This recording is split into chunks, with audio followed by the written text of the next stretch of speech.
모두를 위한 모두를 향한 모두의 궁금증 훅 인터뷰. 유엔 안전보장이사회 안보리가 6년 만에 북한 인권을 주제로 회의를 열었습니다. 여기에 직접 참석해서 북한의 실상을 폭로한 청년이 있는데요. 탈북 청년 김일혁 씨 모셨습니다. 안녕하세요. 네, 안녕하세요. 네. 마이크를 가까이 이렇게 얘기해 주시면 됩니다. 네. 2011년에 한국에 오셨네요.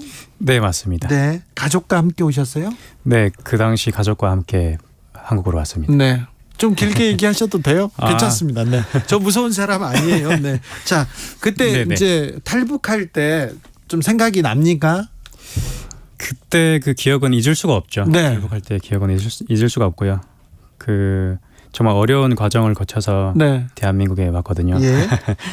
그래서 아마 죽을 때까지 그 기억을 잊지 못할 것 같습니다. 네. 북한에서는 어디에 사셨어요? 어떻게 사셨어요? 북한에서는 저희가 살던 지역이 그 예. 중국이랑 러시아랑 그 북한의 접경지대였거든요. 아, 예. 중국으로 치면 뭐 훈춘 그 근처였고요. 예.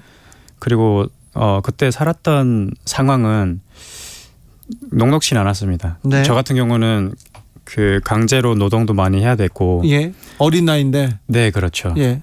그리고 네, 그랬습니까? 네. 한국에 와서 좀 괜찮으신지요? 행복하고 조금 좀 더 좀 나아지셨죠? 나아졌다기보다는 뭐 네. 모든 게 다 네.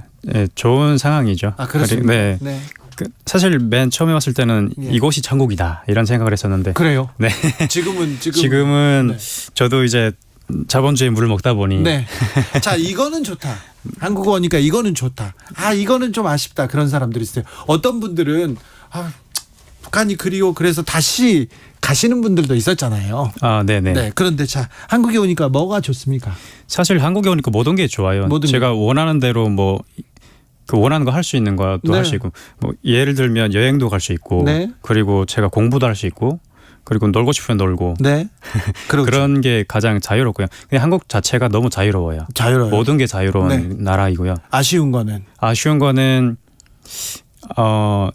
그냥 제 입장에서는 네.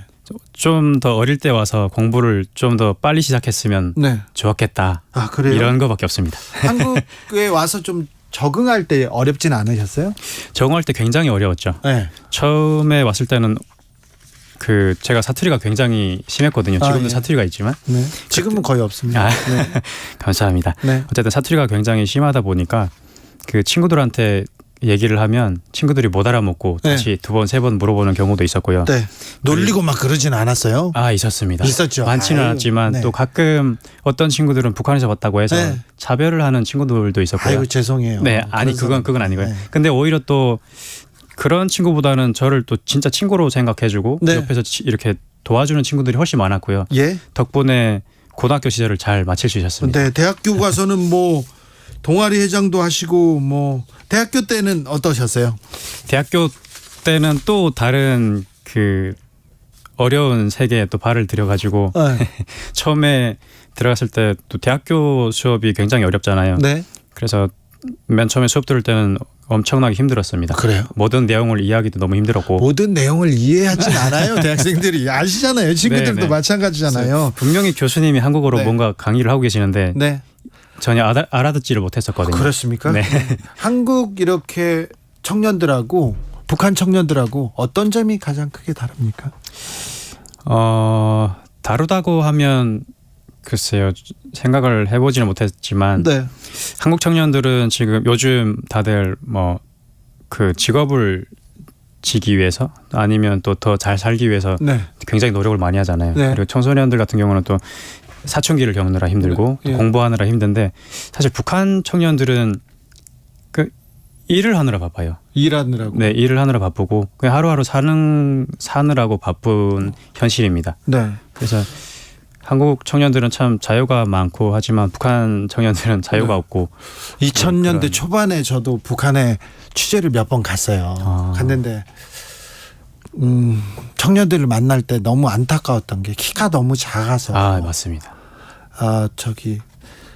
잘 먹지 못해서 네네. 키가 엄마보다 훨씬 작다 이 얘기를 제가 듣고 매우 좀 슬펐어요. 네, 맞아요. 지금 북한 청소년들, 북한 아이들 잘 먹기는 해야 될 텐데 걱정입니다.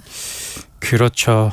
잘 먹어야 키도 크고 네. 하는데 북한에서는 잘 먹을 수가 없는 상황이기 때문에 네. 좀 그런 점들이 안타깝습니다. 북한 인권에 대해서 관심을 가진 건 언제부터입니까? 저는 한국에 오자마자 네, 2012년 1월 달에 한국 사회에 나와서 네. 그때부터 북한 인권에 관심을 가지게 되었고요. 그때가 몇 살이죠? 그때가 18살이었어요. 18살인데 네. 북한 인권을 나는 북한 인권이 나아지는데 조금 도움이 되겠다.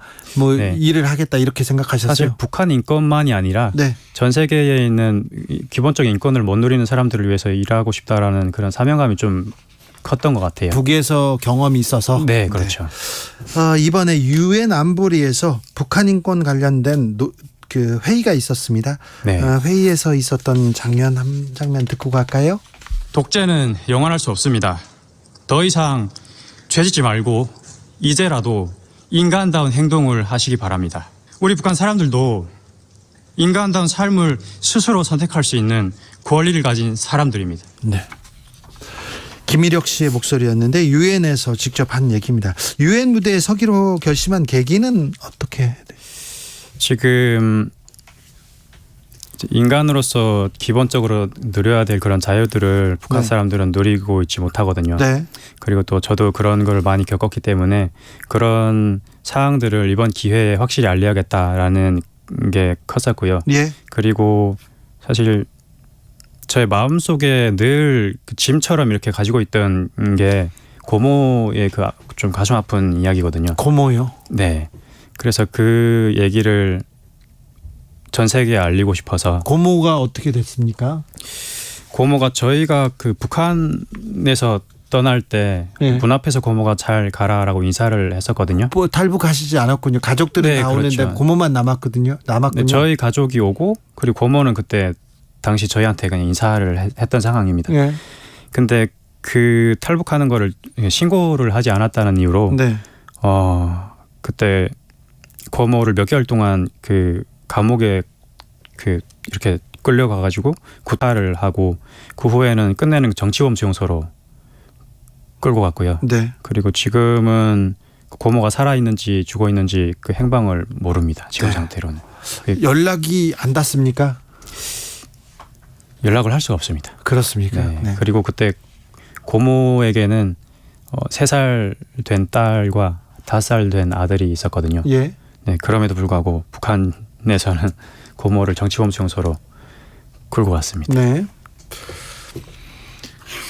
북한 인권을 이렇게 계속 외치고요. 북한을 공개 비판했는데 좀 두려울 수도 있을 텐데. 네. 네. 같이 탈북한 사람들이 안 무서워 이렇게 물어보지 않습니까? 사실 가장 걱정하시는 분들은 저희 가족이시고요. 네. 저희 부모님들이 가장 걱정을 많이 하시고 네. 그리고 또 친구들도 걱정을 많이 하더라고요. 네. 너 어쩌려고 그러냐. 네. 왜 북한 인권에 대해서 얘기해야 된다, 북한에 대해서 얘기해야 된다고 생각하십니까? 아무래도 지금 시대에 네.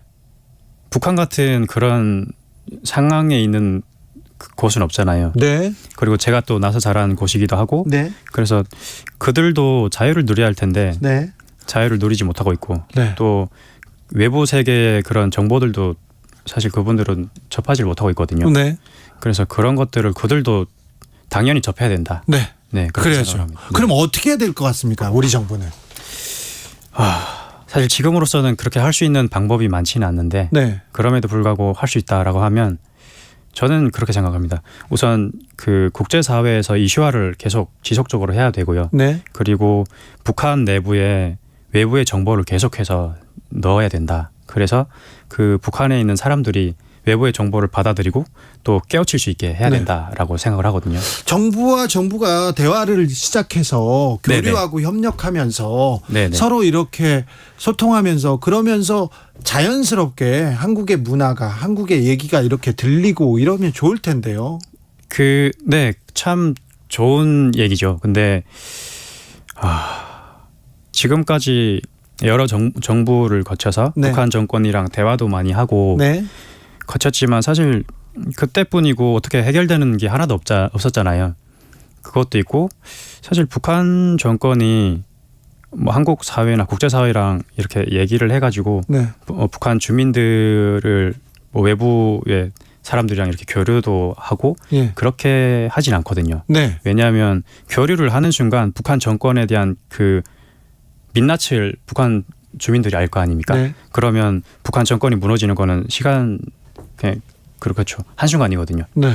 그래서 북한 정권은 절대 주민들을 외부로 보내지도 않고 절대 외부의 정보를 공개적으로 이렇게 받아들이지도 않을 거라고 생각합니다. 그런데 네네. 탈북을 하실 때 이미 네. 대한민국이 북한보다 훨씬 잘 살고 자유롭고 아셨으니까 오셨잖아요. 네, 저는 알았죠. 그렇죠. 네. 북한 인민들이 다 알고 있지 않습니까? 사실 다 안다고 하기는 좀 그런데 네. 아는 사람이 많긴 해도 다 알지는 못합니다. 그래, 더 알려야죠. 네, 그래서 지금 아는 사람이 많긴 해도 그건 어찌 보면 소수거든요. 네. 지금으로서는. 그래서 그 모든 사람들이 다 알 때까지 계속 네. 정보를 유입하고 알려야 된다라는 생각을 가지고 있습니다. 어떻게 알려야죠? 대화를 해야 되는 거 아닙니까? 협력을 하고.